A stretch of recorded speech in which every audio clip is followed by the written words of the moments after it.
الحمد لله رب العالمين والصلاة والسلام على سيد المرسلين وعلى آله وصحبه أجمعين. أما بعد، أعوذ بالله من الشيطان الرجيم. بسم الله الرحمن الرحيم. ثم صدقناهم الوعد فأنجيناهم ومن نشاء وأهلكنا المسرفين. لقد أنزلنا إليكم كتابا فيه ذكركم أفلا تعقلون. صدق الله العظيم. درود شریف. اللهم صل على سيدنا مولانا محمد وعلى آل سيدنا مولانا محمد. طب القلوب ودوائها وعافية الأبدان وشفائها ونور الأبصار وضيائها وعليه صحابه دامن الهدى. میرے سامنے دو سوالوں کے جواب رکھے ہوئے ہیں، اور اب کچھ لوگوں کا خیال یہ ہے کہ تفسیر کے بعد سنایا جائے، کچھ لوگوں کا کہنا یہ کہ پہلے، حالانکہ نیت دونوں کی صحیح ہے، جس میں ایک ماسٹر مجیب صاحب اور سلطان صاحب، ایک ساڑو کہہ رہا ہے پہلے سنایا جائے، ایک ساڑو کہہ رہا ہے بعد میں سنایا جائے. نیت دونوں کی صحیح ہے. پہلے جو کہہ رہے سناؤ وہ بھی کہہ رہے کہ لوگ ٹائم سے آ جائیں، اور جو کہہ رہے بعد میں سناؤ تو نیت دونوں کی اچھی ہے. چلو اب ایک سوال، آج جس سوال کا جواب ہم سنائیں گے ابھی پہلے سنا دے، سوال جواب سنائیں گے بعد میں. سوال یہ کہ گیا تیجا 10واں 20واں اور 40ویں کا کھانا کیسا ہے؟ یہ سوال ہے، اس کا جواب بعد میں دیں گے، ٹھیک ہے؟ اور اب اس کا بھی سوال جو اگلے اتوار کو جواب دیا جائے گا. اگر کوئی شخص وضو کی حالت میں اپنا لباس تبدیل کرتا ہے، اس دوران اگر اس کا سطر کھل جاتا ہے تو کیا وضو باقی رہے گا؟ نماز کے لیے اس کو پھر دوبارہ وضو کرنا ہوگا؟ یہ دو سوال ہیں. پہلے والے سوال کا جواب ابھی تفصیل کے بعد دیا جائے گا انشاءاللہ، اور دوسرے والے سوال کا جواب آئندہ اتوار کو انشاءاللہ. شاعر جو ابھی نعت ایک بات میں بتاؤں، نعت سننا شاعروں میں بڑی لطافت طبع ہوتی ہے. لطیف انداز میں ایسی اونچی بات کہہ جاتے ہیں جو آدمی کے ذہن میں ہی آتی ہے. اچھی شاعری کی حدیث میں بھی تعریف آئی ہے. حالانکہ جو علماء کا خیال ہے یا شعراء خیال ہے، جس شعر میں جتنا زیادہ جھوٹ ہو اتنی اچھا ہوتا ہے. یہ بھی خیال ہے، جس شعر میں جتنا زیادہ جھوٹ ہو. اب جو عام طور سے جو شاعر قصیدے اور قصیدہ خوانی کرتے ہیں یا غزلیں لکھتے ہیں تو ان میں اکثر جھوٹ ہوتا ہے. اللہ تعالیٰ کی تعریف میں جتنی تعریف کرو وہ جھوٹ ہو ہی نہیں سکتا ہے. نبی کی تعریف میں جتنی تعریف کرو جھوٹ ہو ہی نہیں سکتا ہے. جیسے بھی انہوں نے مطلب بڑی لطافت طبع وہ ہمارے آج کے کہ مدینے کی میں تو ہر جگہ ہے، بس پینے والوں کی نظر چاہیے. قرینہ نہیں ہے، سلیقہ نہیں ہے، شوق نہیں ہے. اللہ تعالیٰ وہ اس کو بیان نہیں کرنا ہے. جیسے جن آیتوں کا ذکر ہے اس میں تھوڑا ملتا ہوا کہ سب کچھ دیکھ رہے تھے، سلیقہ نہیں ہے، ادب نہیں ہے، قرینہ نہیں ہے، شوق نہیں ہے. یہی حال تھا قریش کا کہ سب کچھ دیکھ رہے تھے، اقرار بھی کرتے تھے، احساس بھی کرتے تھے، اور مین بات یہ کہ ان کی قسمت میں نہیں تھا. تو پیچھے گفتگو چل رہی تھی، مشرکین نے کہا تھا کہ یہ کیسے نبی ہیں، کھاتے بھی ہیں، پیتے بھی ہیں، بازار بھی جاتے ہیں. نبی کہیں بازار جاتے ہیں، نبی کہیں کھاتے ہیں. ابھی بھی ہم نے دیکھا ہے بہت سے لوگ، ہماری ملاقات ہوتی ہے کہ کوئی آدم، کوئی عالم، کوئی بزرگ کھانا پینے کا اہتمام کرے تو اسے بزرگ نہیں مانتا. نہیں، وہ تو جو بھوکا رہے وہی بزرگ ہے. ابھی بھی اس ذہن کے لوگ ہیں. تو کیسے نبی ہیں یہ ہماری طرح ہیں، کھاتے بھی ہیں، پیتے بھی ہیں، سوتے بھی ہیں، شادی بیاہ بھی کیا ہے، دوا علاج بھی کرتے ہیں، بیمار بھی ہوتے ہیں سب. تو اللہ تعالیٰ نے کتنے اچھے انداز میں جواب دیا. بشریت نبوت کے خلاف نہیں ہے. تم اگر ان کے بارے میں شک کر رہے ہو تو تم جن کے اشارے پہ حرکتیں کر رہے ہو مکے کے قریش، تو انہی کتابیوں یہود و نصارے سے پوچھو کہ کوئی نبی فرشتہ آیا ہے؟ کوئی ایسا نبی دنیا میں جب سے آدم آئے ہیں جو کھاتا نہ ہو، پیتا نہ ہو، سوتا نہ ہو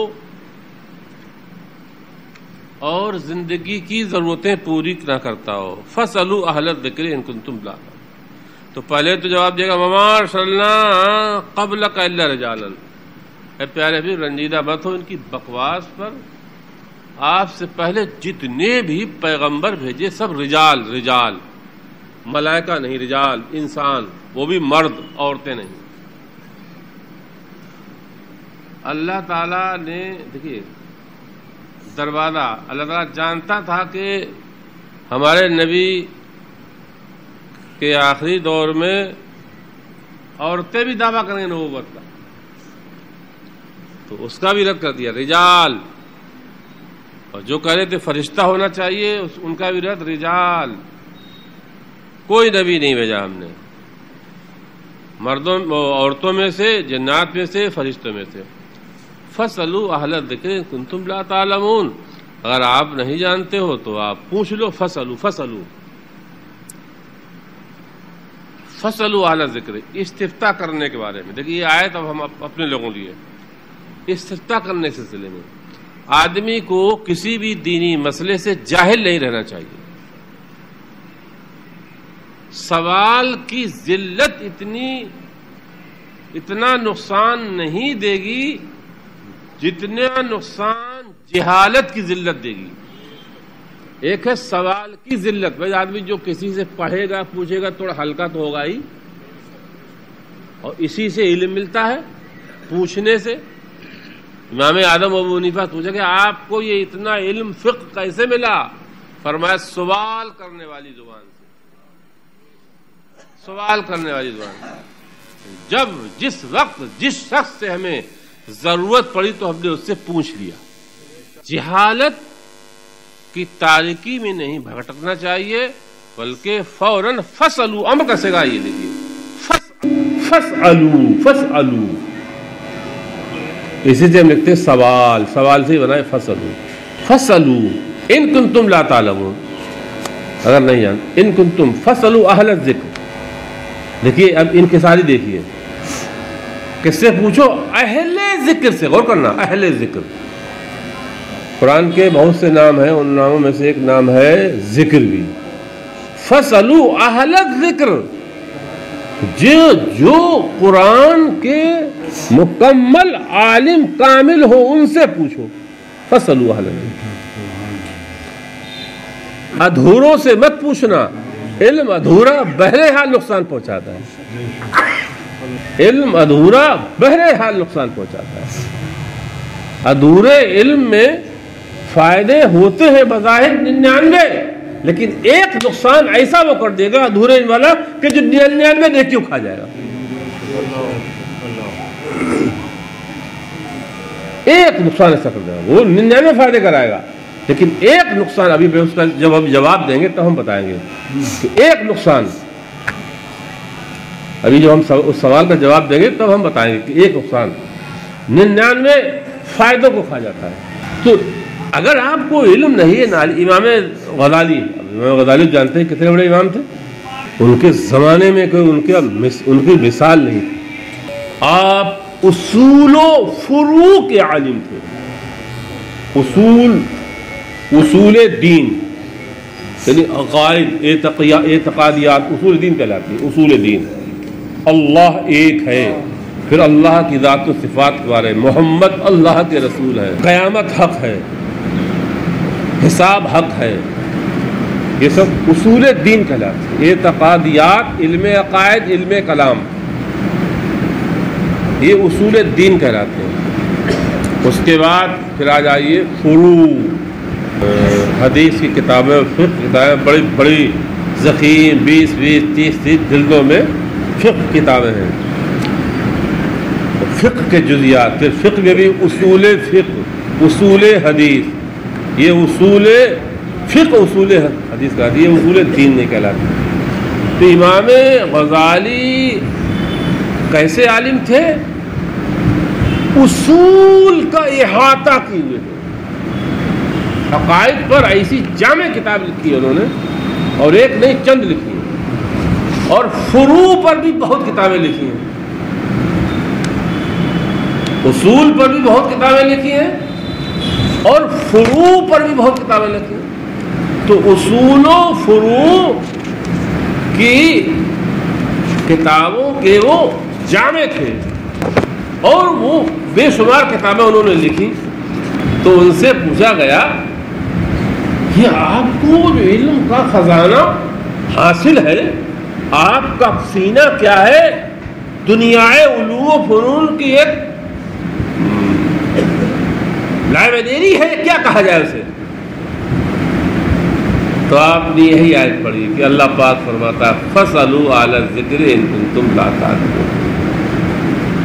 فرمایا علم کے چند راستے ہیں، علم تک پہنچنے کے چند راستے ہیں، لیکن سب سے آسان اور سب سے بہتر راستہ سوال ہے۔ سوال کیجئے، جاہل مت رہیے۔ جہالت کی ذلت بہت بڑی ہے، سوال کی ذلت ہے۔ فَاسْأَلُوا أَهْلَ الذِّكْرِ۔ اب امام اعظم و حنیفہ کی طلب، ہم نے کہا اہل ذکر سے مراد یہاں قرآن ہے جاتا ہے۔ بعض لوگوں نے فرمایا، غور کریے آپ، ایک تفصیل اور کر دوں یہاں پہ۔ بعض لوگوں نے فرمایا اہل ذکر سے مراد ہے جو مذکور کا ذکر کرتے کرتے کرتے کرتے خود ذکر بن گئے۔ مذکور اللہ، یا پڑھ لا الہ الا اللہ، لا الہ الا اللہ، لا الہ الا اللہ، یہ ذکر ہے، اور اس میں جو مذکور ہے وہ اللہ، لا الہ الا اللہ، یہ مذکور ہے، اور ذاکر ہم آپ ہیں، ذاکر ہیں۔ تو ذاکر مذکور کا ذاکر نے اتنا ذکر کیا کہ وہ ذاکر مذکور بن گیا۔ یعنی ذکر کرتے کرتے کرتے کرتے وہ فنا فی اللہ ہو گیا۔ جب فنا فی اللہ ہو گیا تو ذاکر ذکر بن گیا، ذاکر ذکر بن گیا۔ تو جو ذاکر، جو عالم ذکر بن چکے ہوں، سوال ان سے کرو تو گمراہ نہیں ہوگے۔ جو عالم ذکر بن چکے ہوں، حدیث سے جو ذاکر ذکر بن جاتے ہیں، انہی کے بارے میں آیا ہے کہ خدا کا دوست، خدا کا ولی وہ ہے جسے دیکھ کے خدا یاد آیا۔ ذاکر ذکر بن گیا، دیکھ کے خدا یاد آ جائے، ذاکر ذکر بن گیا۔ ذاکر نے مذکور کا اتنا ذکر کیا کہ ذاکر۔ اب ایک حدیث اس تفسیر کی میں ایک تائید اور ایک حدیث سے کر رہا ہوں۔ وہ حدیث بہت مشہور ہے جو آپ لوگ جلسوں میں بھی سنتے ہوئے، اچھے کوئی مولانا آتے ہیں تو اولیاء اکرام کی یہ تعریف بیان کرتے ہیں تو کہ جب ذاکر بندہ خدا کے فرائض، خدا کے نوافل ادا کرتے کرتے کرتے ایک ایسی منزل آ جاتی ہے کہ خدا کا وہ محبوب بن جاتا ہے، اور جب خدا کا محبوب بن جاتا ہے تو خدا کیا فرماتا ہے؟ میں اس کی زبان بن جاتا ہوں جس سے وہ ذکر کرتا ہے،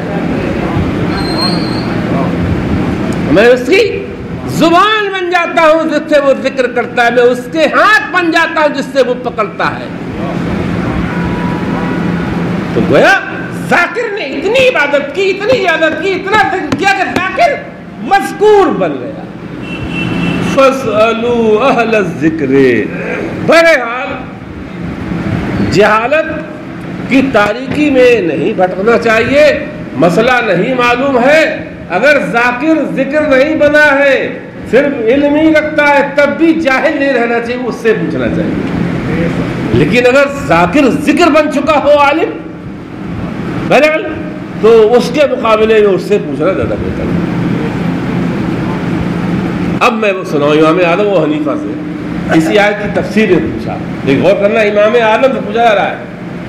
حضور اللہ تعالیٰ فرما رہا ہے فَاسْأَلُوا أَهْلَ الذِّكْرِ، پوچھو، مسئلہ معلوم کرو، دین سیکھو، قرآن سیکھو اہل ذکر سے۔ حضور اس وقت روئے زمین پر اہل ذکر کون ہے؟ اور وہ زمانہ، اب پہلے میں چند نام گناؤں، چند کا 10-20 بھی گنا سکتا ہوں، حاضر علی۔ وہ زمانہ امام اعظم و حنیفہ، امام حماد، امام ابراہیم نخعی، امام یوسف، امام ظفر، امام حسن ابن زیاد، کئی سو طلابہ شاگرد تو امام اعظم و حنیفہ کے جو خود اپنے وقت کے امام اوزاعی، امام مالک، سفیان ثوری، عبداللہ ابن مبارک، اور یہ امام مجاہد اور امام قتادہ، یہ سب تابعین، ایسے یہ سینکڑوں امام تھے۔ وہی زمانہ تھا امام جعفر صادق کا۔ تو امام اعظم و حنیفہ نے جو سوال کیا کہ اس وقت جو قرآن فرما رہا ہے اہل ذکر سے پوچھو اہل ذکر کون ہے، تو فرمایا امام جعفر صادق۔ اہل ذکر سے امام جعفر صادق۔ مطلب کیا ہے کہ اتنا ذکر کیا محمد باقر زین العابدین کا پوتا، امام حسین کا پرپوتا ذاکر ذکر بن گیا تھا۔ اس وقت اہل ذکر امام جعفر صادق۔ اگر علماء نے بیان کیا اس کو کوئی دو رائے بھی نہیں، کوئی بدگمانی کی طرف نہ جائے، اس میں کوئی دو رائے نہیں کہ جو مولا علی کی اولاد کو، آپ دیکھیے مولا علی کی اولاد کو جو امتیاز، جو تخصص، جو خصوص، جو فضائل، جو مراتب، جو مقامات علیہ، جو علم، جو معرفت، جو شریعت، جو طریقت، جو حقیقت خداوند قدوس نے صحابہ نے مولا علی کی اولاد امجاد کو عطا فرمائی ہے، وہ اور کسی اولاد نہیں۔ امام اعظم ابو حنیفہ جیسی شخصیت جن کی شاگردگی فخر ہے۔ خیر، تو یہ آیت، اب یہ تو اس آیت کی تھوڑی سی ہم نے تفسیر کی، تو اللہ تعالیٰ جواب دیا کہ دیکھو تم یہ تماشا کیوں کر رہے ہو بھائی، کہ صاحب وہ کھاتے ہیں پیتے تو ان کا سب کا رد کیا۔ وَمَا جَعَلْنَاهُمْ جَسَدًا لَا يَأْكُلُونَ الطَّعَامَ، تم کہتے ہو یہ کھاتے ہیں، ایک نبی بتا دو عیسیٰ سے آدم تک، ایک نبی لاؤ عیسیٰ سے آدم تک جو کھاتا نہ ہو، ایک نبی بتا دو جو دنیا سے گیا نہ ہو، ہمیشہ رہا ہو۔ اب علماء نے ایک بزرگ فرماتے ہیں جو اہل ذکر سے، اہل ذکر ہی حقیقت قرآن سمجھتے ہیں، جو اہل ذکر ہوتے ہیں۔ ایسے علماء نے قرآن کریم کی تفسیر، حالانکہ میں تو بالکل ہی بہت ہی نیچے درجے کا، کیا کسی اس میں آتا ہی نہیں ہوں۔ ذرا اب ہم پرسوں سوچ رہے تھے ہمارے کمرے میں کتنی کتابیں رکھی ہیں، ان کتابوں کا علم جتنا مجھ کے میرے پاس ہے اس سے کئی گنا زیادہ ان کتابوں میں ہے جو میرے پاس نہیں، تو جاگوار کے مقابلے یہ حال ہے۔ تو ادھر مت جانا دماغ ہے۔ اب چلیے علم تفسیر کے لیے اہل ذکر جو یہاں پر اہل ذکر کسے کہتے ہیں، علماء نے فرمایا، حدیث میں بھی آیا ہے کہ قرآن کے سلسلے میں اپنی رائے سے آدمی کچھ نہ کہے، اگر وہ اپنی طرف سے کچھ کہہ رہا صحیح کہہ رہا تب بھی غلط کہہ رہا، اپنی عقل سے، اپنی اٹکل سے۔ جیسے بہت سی تفسیریں اور ترجمے اس وقت ہماری دکانوں پر ملتے ہیں، جس میں ایک ترجمہ ابو اللہ مودودی صاحب کا بھی ہے، بہت سے لوگ لے آتے ہیں، ماڈرن طبقہ جو عام طور خرید لاتا ہے ان کا، اور بھی چیزیں ہیں۔ کچھ لوگ ایسے ہیں کہ جنہوں نے صرف اسکول کالج کی زندگی گزاری، اور اس زمانے میں اردو وغیرہ سب کالجوں میں پڑھائی جاتی تھی، فارسی جانتے تھے، تو انہوں نے بھی ترجمے اور تفسیریں کر ڈالی، جس میں بانیہ یونیورسٹی بھی شاید ان کا بھی نام آتا ہے، سر سید احمد خان صاحب کا بھی ان کا بھی نام آتا ہے۔ خطا وہ اپنے اس کا اپنا سبجیکٹ ہے، بے شک وہ اس میں کمال اسے حاصل ہوگا، ہوتا بھی ہے بھی۔ عالم ان کے سبجیکٹ کے بارے میں کچھ نہیں جانتا، بہت ایسے لوگ ملیں گے دنیا میں اس وقت، لیکن قرآن کے سلسلے میں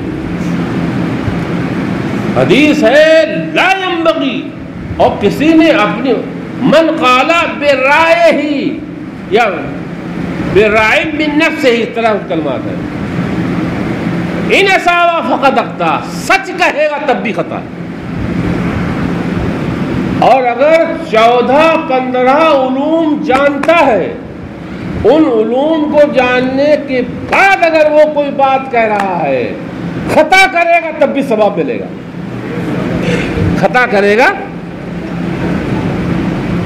کیونکہ وہ جان کر کہہ رہا ہے، اور گرتے سے سوار ہی میدان جنگ، خطا ہوتی ہے۔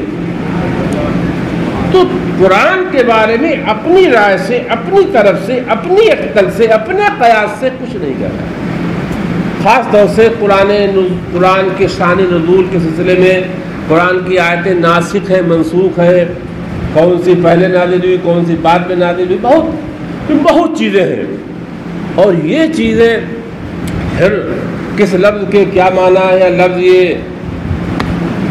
فعل کے معنی میں استعمال ہے یا اسم کے معنی میں استعمال ہے، اور پھر یہ کہ لغت کے اعتبار سے اس کی کیا حیثیت ہے، نحو کے اعتبار سے جملے کی کیا حیثیت ہے، صرف کے اعتبار سے اس کی کیا حیثیت ہے، پھر علم معنی کے اعتبار سے اس جملے کی سیٹنگ کیسے ہوگی، علم بیان کے حساب سے کیا ہوگا، اور پھر علم بدیع کے حساب سے کیسے ہوگا، 15 علوم بتائے ہیں، یہ سیکھے گا تب قرآن کے بارے میں کچھ بولے گا۔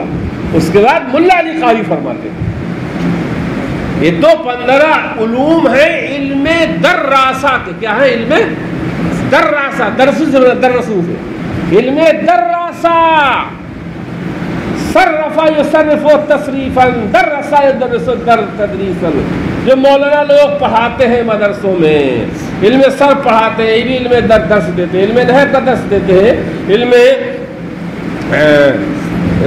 لغت کا درس دیتے ہیں، علم اشتقاق کا درس دیتے ہیں، اور اس کے بعد اصول حدیث، اصول تفسیر، اور اصول فقہ اور فقہ، اور یہ تمام درس دیتے ہیں، یہ سب 15 علوم دراسہ ہیں۔ اس کے بعد فرماتے ایک علم اور ہو اس کے اندر، وہ علم ہے علم وراسہ، علم وراسہ، یہ 15 علم ہے علم دراسہ، اور ایک 16واں علم ہے علم وراسہ۔ علم وراسہ خاص خدائی عطائی علم، جب مولانا احمد رضا کو اللہ تعالیٰ نے خوب عطا فرمایا، علم وراسہ من، اور یہ کیسے ملتا ہے؟ من عمل بما علم یورثہ اللہ ما لم یعلم، جو اپنے جانے پر، اپنے سیکھے پر مکمل عمل کرتا ہے تو اللہ تعالیٰ اسے اپنے فضل سے وہ سب کچھ عطا کر دیتا ہے جو اس نے نہیں سیکھا ہے۔ تو فرماتے اگر یہ علم وراسہ اسے حاصل ہو، وہ قرآن میں ہاتھ ڈالے تو زیادہ اچھا ہے۔ تو اب یہ کہا جائے گا فَاسْأَلُوا أَهْلَ الذِّكْرِ، تو مطلب اس سے یہ کہ ان سے پوچھو جنہیں علم دراسہ کے ساتھ علم وراسہ بھی آتا ہو،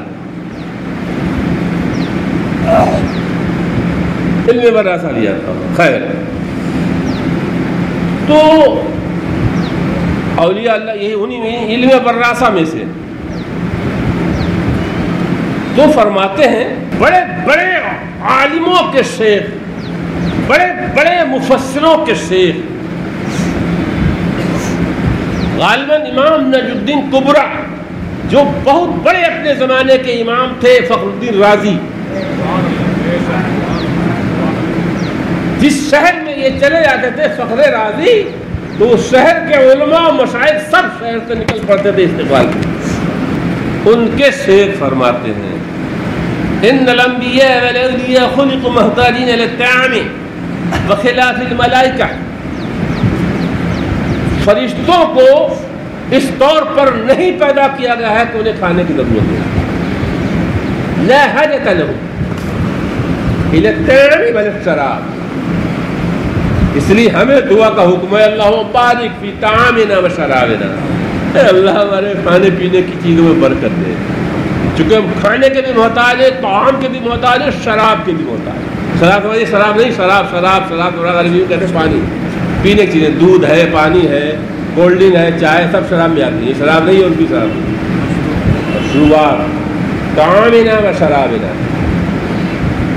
فرشتے نہ طعام کے محتاج، نہ شراب، نہ مشروبات کے محتاج، اس لیے نہ انہیں نیند آتی نہ انہیں نونگ آتی۔ تو انبیاء اولیاء سب خدا بند قدوس نے اس طور پر پیدا کیے ہیں کہ محتاجین الی الطعام بخلاف الملائکہ، اور کھانے کا، پینے کا، مشروبات کا، سونے کا، لباس کا، ان تمام دنیاوی لوازمات کا ان کا محتاج ہونا یہ شان نبوت، شان ولایت کے خلاف نہیں ہے۔ ارے یہ کیسے ولی تو کھاتے ہیں، یہ کیسے ولی تو لذیذ کھانے کھا رہے ہیں بھائی۔ اور بولیے اگر اللہ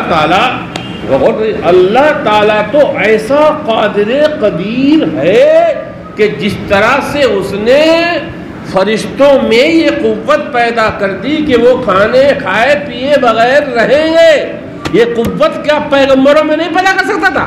نہ کھانا پیغمبر کی سنت ہو جاتی تو یہ غلام کیسے عمل کرتے، یہ غلام کیسے زندگی گزارتے، زندگی بھی غلامانہ گزرے اور دنیا کے کاروبار بھی چلے، ماسٹر پڑھانے کیسے جاتے، پروفیسر درس کیسے دیتے، کسان کسانی کیسے کرتے، پیشہ ور حضرات اپنے پیشوں کو کیسے انجام دیتے، مفتی فتوے کیسے لکھتے، عالم درس کیسے دیتا، تاجر تجارت کیسے کرتا، اور کیوں کرتا جب کھانے پینے میں محتاج نہیں؟ تو ضرورتی کیا ہے؟ اللہ تعالیٰ اس بات پر قادر ہے اور تھا کہ اس نے فرشتوں میں ایسی قوت ملکوتی پیدا کی کہ انہیں کسی چیز کی ان لوازمات میں سے ضرورت نہیں ہے، اس سے اعلیٰ افضل قوت پیغمبروں میں پیدا کر سکتا ہے، لیکن نہیں کیا۔ کیوں؟ اس لیے کہ اس میں بہت فائدے ہیں غلاموں کو، امت کے بہت فائدے ہیں۔ اسے ایک میں نفسیاتی بتاؤں کہ آپ جو علوم طبیعہ پڑھتے ہیں وہ اس کو زیادہ سمجھ لیں گے۔ علوم طبیعہ کو اس وقت کیا کہا جاتا ہے، فزکس وغیرہ پڑھتے ہیں وہ اس کو زیادہ سمجھ لیں گے۔ آپ تو فزکس کی ہیں، کیمسٹری کی اور چلو یہ زیادہ فزکس وائز سے زیادہ سمجھیں گے۔ اس ایک فائدہ تو جو علوم طبیعیہ کو پڑھتے پڑھاتے ہیں، فائدہ کیوں ہے؟ انسان ایک مرکب مجموعہ ہے، بسیط نہیں ہے، جیسے فرشتے بسیط ہیں، چند چیزوں سے مل کے بننا، مرکب چند چیزوں سے مل کے بننا۔ جیسے ہم لوگ دوائیاں خریداتے ہیں، اس میں کون کون سا سالٹ ہے، ایلوپیتھک میں یونانی لائیے تو صاحب کیا ہے کہ یہ صاحب یہ لے آئیے، جوارث کمونی لے آئیے، جوارث جالدوس لے آئیے، تو صاحب اس میں شہد اتنا ہے، مستگی اتنی ہے، زعفران اتنی ہے، اور الناع اتنا ہے، اور بنفشہ اتنا ہے، فلاں اتنا ہے، تو یہ چند اجزاء کے مجموعے کے نام ایک مرکب بنا۔ علیحدہ علیحدہ وہ سب مفراد کہلاتے ہیں اور یہ سب مرکب بن گیا ہے۔ ایسی جوارث کو بھی چاہیے بہت سی دوائیوں۔ تو انسان بسیط نہیں، یہ مرکب ہے، اور مرکب کس سے؟ روح اور جسم سے۔ اور ایک مثال، روح جو ہے وہ انسان کے جسم کے لیے ایسے ہے جیسے چراغ کی روشنی کے لیے چراغ میں تیل نہ ہو تو چراغ، بلب ہو پاور نہ ہو تو یہ کیا کام کرے گا؟ اب چراغ چھوڑو، چراغ کا زمانہ نہیں تو لو بلب، جیسے بلب کے لیے بلب کی جو فٹنگ ہے جو بھی بنایا ہے اس کے کاریگر نے، سب کچھ اعلیٰ بلب ہو لیکن اس میں پاور نہ ہو، لیکن پاور ہو یہ فٹنگ نہ ہو تب بھی روشنی ہوگی، بلا فٹنگ کے تبھی جو پاور قریب جائے گا خطرے میں چلا جائے گا۔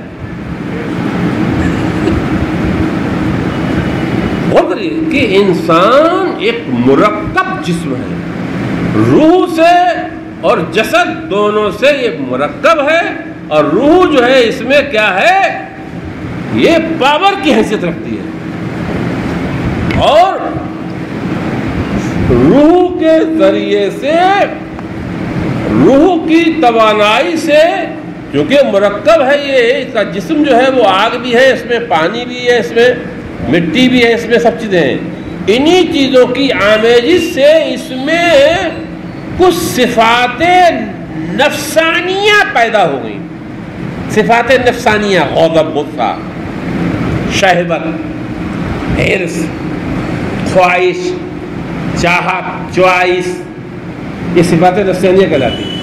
درد، محبت، درد دل کی بات کر رہا ہوں، محبت مجازی بھی ہو سکتی ہے، حقیقی بھی ہو سکتی ہے، خدا سے محبت بھی۔ فرشتے عبادت کرتے ہیں، محبت میں روتے نہیں، عبادت انسانوں سے زیادہ کرتے ہیں، لیکن خوف و خشیت یا انسانوں کی طرح محبت میں، یہ صفات نفسانیہ کہلاتی ہے۔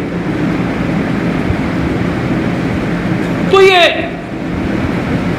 مرکب ہے شوق سے، محبت سے، عشق سے۔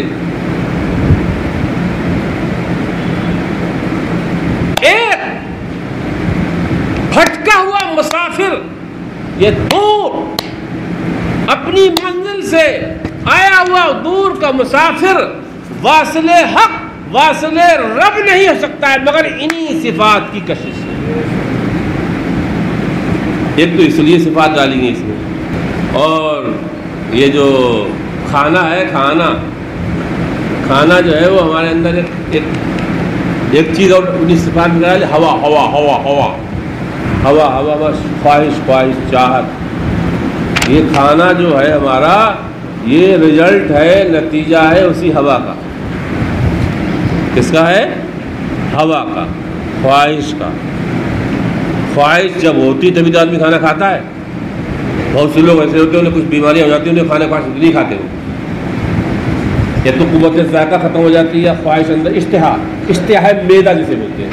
اللہ تعالیٰ نے اپنے کرم سے ہمارے معدے میں ایسی ایک خواہش پیدا کی ہے کہ وہ خواہش کرتا ہے کہ کچھ ملے کھانے میں، اچھی بری، خوش ذائقہ، بد ذائقہ پہچاننے کی قوت زبان میں عطا فرمائی ہے۔ اسی خواہش کی وجہ سے انسان لذیذ چیزوں کی طرف مائل ہوتا ہے، اور جب لذیذ چیزوں کی طرف مائل ہوتا ہے تو لذیذ ایسی ہو سکتی ہیں جو اسے ہلاکت میں لے جائیں، اور لذیذ ایسی ہو سکتی ہیں کہ جو اسے اوپر لے جائیں۔ تو جو اوپر لے جانا والوں میں چلا جاتا ہے وہی ولی بن جاتا ہے، جو نیچے والوں پھنس جاتا ہے وہی اللہ تعالیٰ فرماتا ہے اوپر نہى النفس عن الهوى فإن الجنة هي المأوى۔ خواہشات پانے کے بعد جس نے بری خواہشات نے اپنے نفس کو روک لیا تو اس کا ٹھکانہ جنت، ماوا ہے۔ تیسری وجہ جو پیدا کی، پیغمبروں میں، رسولوں میں اللہ تعالیٰ خواہش کیوں پیدا کرتا ہے؟ پیغمبروں میں، رسولوں میں اللہ تعالیٰ خواہش کیوں پیدا کرتا ہے؟ اللہ تعالیٰ نے، غور کریے ذرا، جو پہلے پالے کی تفسیر لوگ پڑھ چکے ہیں، کچھ تو لوگ ہو گئے اس میں، وَعَلَّمَ آدَمَ الْأَسْمَاءَ كُلَّهَا، غور کریے، وَعَلَّمَ آدَمَ الْأَسْمَاءَ كُلَّهَا، وہاں اللہ تعالیٰ فرماتا ہے اور ہم نے آدم کو تمام اسماء کا علم دیا۔ اسما ہے، اسما عربی میں اسم کی جمع ہے، عربہ میں اسم آتا ہے، اسی اسم مانے نام، کسی چیز کا نام ہو، اسم نام کسی چیز، کولر، پنکھا، موبائل، احسن، قمیص، کرتا، رومال، قلم، سب یہ اسما کہلاتے ہیں۔ تو اللہ پاک فرماتا ہے ہم نے آدم کو تمام اسما کا علم دیا، بارہ میں بتا چکا ہوں کہ تمام لغات سکھا دیے تھے۔ کھانا، لفظ کھانا یہ فعل ہے، کھانا مصدر ہے، فعل، کھایا پیا، تو کھائے پیے کو آدمی 7 لاکھ طریقے سے ادا کرتا ہے، جیسا کہ روایت میں ہے کہ 7 لاکھ علماء نے تعلیم فرمائی۔ تو جو اسما کا علم دیا گیا تھا، اسما، تو وہ علماء فرماتے ہیں اللہ تعالیٰ نے جو آدم علیہ السلام کو اسما کا علم دیا تھا، وہ اسما یہی تھے، دنیاوی باتیں، کھانے پینے، سونے جاگنے، لباس، خوراک سے متعلق جو نام تھے، ذائقہ، لذت، تلذذ، شہوت کا علم، بھوک کا علم، پیاس کا علم، اور شکم سیری کا علم، سیرابی کا علم، ہاضمے کا علم، بھاری پن کا علم، پیٹ بھاری ہو گیا ہے، پیٹ ہلکا ہے، بیمار ہو گیا ہے، صحیح ہو گیا ہے، مریض ہے، علم الدوائے، علم الدائے، دواؤں کا علم، علم الدائے، بیماریوں کا علم، جو علم دیا تھا یہ سب دنیا میں علم دیے تھے۔ اور کریے ایک بات اور بتاؤں، پیغمبر کو پیغمبری ملنے کے بعد پیغمبر سے لغزش نہیں ہوتی۔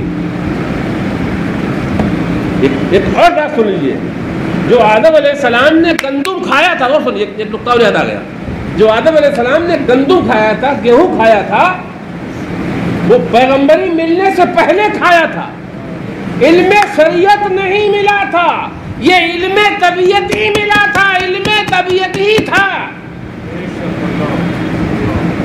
جب توبہ قبول ہو گئی تو اللہ تعالیٰ نے آپ کو صحیفے علم شرع عطا فرمایا۔ تو یہ جو آپ کو علم دیا تھا اللہ تعالیٰ نے، وہ طبیعیات کا علم تھا، ہمیں بتا دیا اتنی چیزوں کے علم، دواؤں کے علم، علاج کے علم، طریقے، بیماریوں کے، اور اس کے علاوہ بہت سے علم جن کا تعلق کس سے تعلق کے علوم طب وعلمها وعلوم التي هي تبعها۔ اب یہ میں طب نہیں تھوڑی سا جانتا ہوں، تو اس کے لیے ایک تشریح العادہ کتاب ہے، قراوادین ہے، اور لغت ہے، آپ جو دوائیوں کے سلسلے میں مفردات کی خاصیات، پھر مرکبات کی خاصیات، اور پھر انسان کے تشریح العادہ کہ یہ ہاتھ ہے تو ہاتھ میں کتنی جگہ ہے، کہاں پہ ربط، کس کا کس سے تعلق، کس کا کنٹیکٹ ہے، گوشت ہے، پٹھا ہے، ہڈی ہے، اور پھر اس کے بعد ان کے رابطے آپس میں، ایسے ہی پھر سینہ لیجیے اور ہارٹ لیجیے، اور دلی، تلی، گردہ، پھپھڑا میں مسانہ، اور جتنے بھی اعضاء ہیں تشریح العادہ، ان کی تشریح، ان کا سب کا رابطہ تعلق پھر چاہیے، دماغ جو سب سے اعلیٰ ہے، سب سے اس کے روابط، اس میں جو رگیں ہیں، نسیں ہیں، جو ایسا سمجھے آپ، ایسا قدرتی فٹنگ کا یہ کیا کہیں، اسے پاور ہاؤس کہیں یا کوئی اور لفظ لاؤ یار، سمجھا کون سا لفظ اس کے لیے ہے قدرتی فٹنگ کا، کہ آج تک امریکہ برطانیہ اس قدرتی فٹنگ کی حقیقت تک پہنچ ہی نہیں سکی، اتنی ترقی کے بعد بھی قدرتی فٹنگ نہیں پہنچ سکی۔ ان سب کا علم خدا بند قدوس نے آدم علیہ السلام کو، پھر خاصیت اس بوٹی میں کیا کیا فائدے ہیں، کیا کیا نقصان ہے، پھر فائدے کا جو نقصان ہے اس کی اصلاح کیسے ہوگی، تب یہ مریض کو دی جائے گی۔ حسیسات جو پودے اگتے ہیں، جو گھاسیں اگتی ہیں، ان میں فائدے کتنے ہیں، نقصانات کتنے ہیں، مضر کیا چیز ہے اور اس کے لیے مسل کیا چیز ہے، یہ سب کا علم۔ ہاں اب یہاں سنیے، ایک بات اور بتا دوں میں، ایک ہی میں سب معاملہ، ایک ہی نقطے میں وقت پورا چلا گیا۔ جب بندہ، یہی انسان، جیسے بہت سے اولیاء کرام، صوفیاء کرام سے ثابت ہے کہ انہوں نے کئی مہینے تک نہ کھایا۔ ایک مقام ہے، مقام صمدیت، ایک مقام ہے، مقام صمدیت، کبھی کبھی بندہ اپنے ذکر اور خدا کے فضل کے سبب سے مقام صمدیت پر پہنچ جاتا ہے تو پھر وہ 6 مہینے گزار دیتا ہے بلا کھانے پینے۔ لکھا ہے بزرگوں نے کہ ایک شیخ کے مرید تھے، انہوں نے 6 مہینے خانقاہ میں رہے اور نہ کھایا نہ پیا، جیسا کہ حضور سیدنا شیخ علاء الدین صابر کلیری کے بارے میں بھی روایت کیا جاتا ہے۔ مقام صمدیت پر، مقام صمدیت پر جب بندہ پہنچ جاتا ہے، اس کا ادھر سے کوئی رابطہ و تعلق نہیں رہتا ہے، تو لم یاکل الطعام، پھر وہ کھانا نہیں کھاتا ہے، نہ ذوف آتا ہے نہ کمزوری آتی ہے۔ ایک شیخ کے مرید نے ایسا کیا تو جب دیکھا 6 مہینے ہوئے تو شیخ نے کہا فعلھا علیہ شیخ، نہیں چلو فلاں تو نکلو حجرے سے، چلو چلیے بہت ہو گیا، چلیے نکلیے اور مطلب جائیے ورثے کھانے جائیے، کھانا کھائیے پانی پیجیے۔ کمال محمدی اختیار ہی میں ہے، کمال محمدی اختیار میں ہے، کمال محمدی کھانے میں ہے، پینے میں ہے، کمال محمدی کھانے میں ہے، روزہ رکھنے میں ہے، پینے میں ہے، روزہ رکھنے میں، کمال محمدی رات کی بیداری میں بھی ہے، رات کے سونے میں بھی۔ محمدی کمال یہ ہے کہ بندہ کھائے بھی، بندہ پیے بھی اور بندہ روزہ بھی رکھے۔ کمال محمدی یہ ہے کہ بندہ جاگا بھی ہے، بندہ سوئے بھی۔ نبی پیغمبر جب ادھر سے ان کا رابطہ ہوتا ہے تو وہ مقام صمدیت کی طرف چلے جاتے ہیں۔ پھر وہ خود کہتے میرے آقا میں اپنے رب کے پاس رات گزارتا ہوں، مجھے میرا رب اپنے طور پر کھلاتا ہے پلاتا ہے، تم میری طرح کرو گے تو کمزور ہو جاؤ گے، نڈھال ہو جاؤ گے، بیکار ہو جاؤ گے۔ لیکن نبی کا تعلق ادھر سے ہوتا ہے، اس لیے نبی کھاتے بھی ہیں، نبی پیتے بھی ہیں، نبی سوتے بھی ہیں، نبی شادی بھی کرتے ہیں۔ اگر پیغمبر نہ کھاتے نہ پیتے نہ سوتے نہ شادی بیاہ ازدواجی زندگی گزارتے نہ ذریعے معاش میں منہمک ہوتے تو امت پیغمبر کی سنت میں جانے کتنے کام معطل ہو جاتے۔ وقت آتا کہ نسل انسانی کی افزائش یا اس کا انقطاع کا بھی سوال آ جاتا۔ اسی لیے اللہ پاک کے پیارے لا رہبانیت فی الاسلام، اسلام میں رہبانیت نہیں ہے، ترک دنیا نہیں ہے۔ دنیا میں رہیے خدا والے بنیے، دنیا میں رہ کے اہل ذکر بنیے۔ یہ جتنے اہل بیت جو سراپا ذکر تھے یہ لوگوں میں رہتے تھے، لوگوں کے دکھ جھیلتے تھے، ان کے تانے سہتے تھے اور اس کے بعد بھی کتاب و سنت کے علوم سے دنیا کو مستفید فرما رہے تھے۔ صدقناهم الوعد فأنجينا من نشاء۔ یہ جملہ ہے، اب اس پہ ہم اگلے اتوار کو انشاءاللہ۔ پھر ہم نے آئے پیغمبر، آئے رسول، آئے نبی، آئے آدم، آئے شیس، آئے ادریس، آئے نوح، آئے خلیل، آئے نجی، آئے مسیح، آئے کلیم، آئے عیسیٰ، آئے موسیٰ، یہ سب آئے، لیکن ثم صدقناہم الوعد، ہم نے ان کا وعدہ پورا کیا، جو ان سے کہا وہ کر دکھایا، اور پھر وقت پر ان کا وعدہ پورا کیا اور یہ وہاں سے چلے آئے۔ ان کا موت بھی آئی، جو کھائے گا پیے گا اسے موت بھی آئے گی۔ یہ کہا تھا وما کانوا خالدین، کون ایسا پیغمبر ہے جو خالد رہے، ہمیشہ رہے، خالد ہمیشہ خالد رہے گا۔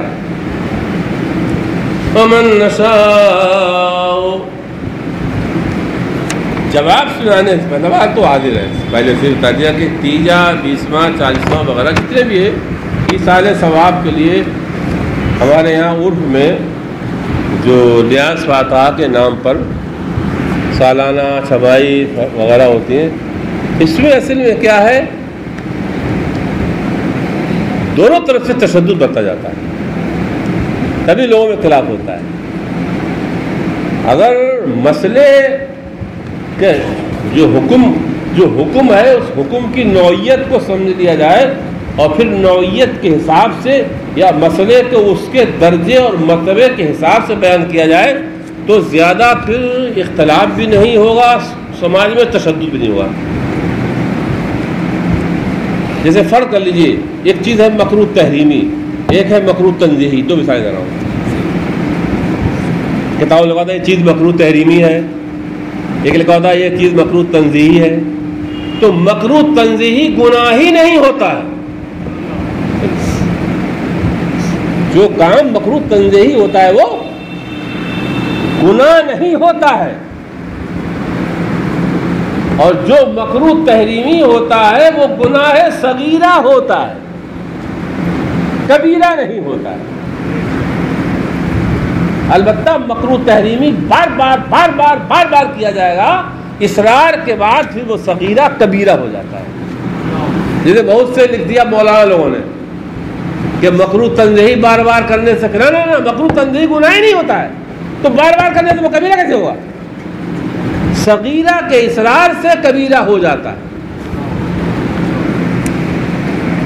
ایسی ہوتا ہے خلاف اولا، مکروہ تنزیہی خلاف اولا گناہ نہیں ہوتا ہے۔ یہ ایک تمہیدی کلمات میں ذہن رکھیے گا۔ تو حکم یہ نوعیت ہے، اب اس کے اوپر ہے حرام، پھر بدعت، پھر شرک، کفر، ارتداد، یہ ایسے حکم ہے جو نگیٹو، جو بہت سخت ہے۔ کبیرہ، اشد کبیرہ، پھر کبیرہ میں بھی درجات ہیں۔ جو معاملات کے احکام ہیں ان میں بہت سے لوگ ہمارے شدت برتتے ہیں، اور مسجدوں میں، مجارٹیوں میں، تنظیموں میں آپس میں اختلاف ہو جاتا ہے، وہ کہ ایسا ہوگا کہ ایسا نہیں ہوگا۔ جیسے کہ فرض کر لیجیے، ایک مثال میں اور دوں آپ کو، غیر مقلد، جو غیر مقلد علیہ کہتے ہیں یہ رفع یدین، ہمارے لوگ بھی اس میں دیکھیے، جو غیر مقلد بدعقیدہ ہے، لیکن امام شافعی، امام اعظم امام شافعی کے یہاں پر بھی رفع یدین عامل بالجہر ہوتا ہے۔ تو یہ جو ائمہ کے بیچ اختلاف ہے، یہ صرف کس میں ہے؟ افضل اور غیر افضل میں ہے۔ جو آمین بالجہر کہتے ہیں ان کے یہاں بالجہر کہنا افضل ہے، امام اعظم کے نہ کہنا افضل ہے۔ تو بہت سی ایسی چیزیں ہیں، لیکن اس کے لیے یہ ہے کہ جہاں جیسا رواج ہے، اب کوئی آدمی کہے کہ چلو بھائی یار جب افضل اور غیر افضل ہوتا ہے تو ہم بھی کہنے لگے، نہیں، جہاں جیسا رواج ہے، جو جس امام کا مقلد ہے اس پر لازم ہے کہ اسی طریقے کو اپنائے، اور سماج میں اس رواج میں کوئی نئی شر پیدا نہ کرے۔ جیسے ایمان آمین بالجہر اور آمین بالسر،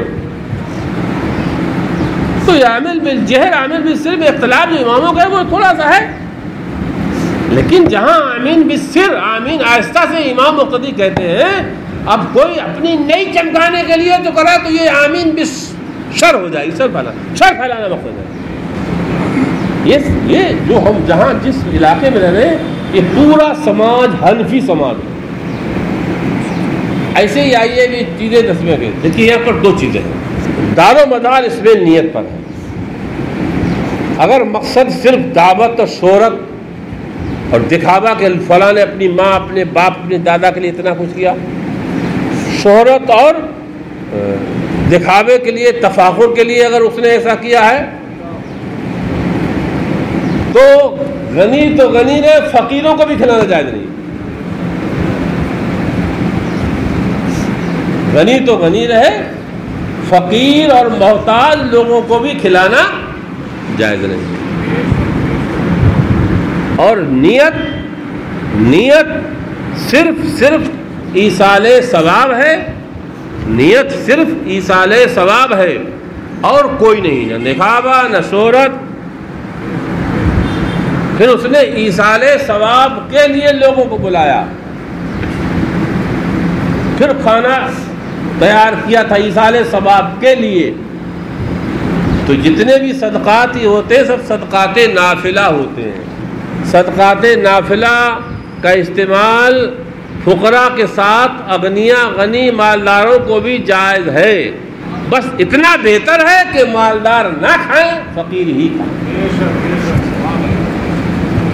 احق لکھا اس کام کے احق زیادہ مستحق جو ہے وہ فقراء ہی ہے۔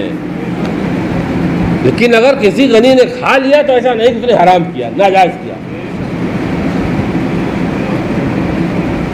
یہ ہے اب عبارت. اب جواب سنیے. تیجا 10واں 20واں 40واں اسی طرح کہ ہر وہ کھانا جو محض ایصال ثواب کی نیت سے پکایا جائے اس کا کھانا غنی فقیر سب کو جائز ہے، مگر فقراء زیادہ حقدار ہیں. اغنیاء کو اس سے بچنا چاہیے. چنانچہ اعلیٰ حضرت امام محمد رضا فاضل بریلوی علیہ رحمۃ الرضوان تحریر فرماتے ہیں کہ وہ طعام کے اپنے اموات کو ایصال ثواب کے لیے بنیت تصدق کیا جاتا ہے، صدقے کی نیت سے پکایا جاتا ہے. فقراء اس کے حق ہیں، اغنیاء کو نہ چاہیے، یعنی مالداروں کو بچنا چاہیے. اگر کسی غنی نے کھا لیا اب اس سے نمت کی جائے تو یہ بھی غلط ہوگا. بتایا خلاف اولا گناہ نہیں ہوتا ہے، مکروہ تنزیہی گناہ نہیں ہوتا ہے. اور اگر یہ شادی بیاہ کی طرح بطور دعوت و ضیافت ہو تو اغنیاء کو اس کا کھانا جائز نہیں. چنانچہ اعلیٰ حضرت فرماتے ہیں وہ طعام کہ عوام ایام موت میں بطور دعوت کرتے ہیں یہ ناجائز و ممنوع ہے. لأن الدعوت انما شرعت فی سرور لا فی شرور. دعوت جو ہے وہ خوشی کے لیے مشروع کی گئی ہے اور پریشانی یا دکھ مصیبت میں نہیں مشروع کی گئی ہے. ایسا ہی فتح القدیر میں بھی ہے اور بھی خطب ہے. اغنیاء کو اس کا کھانا جائز نہیں، مالداروں کو اس کا کھانا جائز نہیں ہے. واللہ اعلم بالصواب.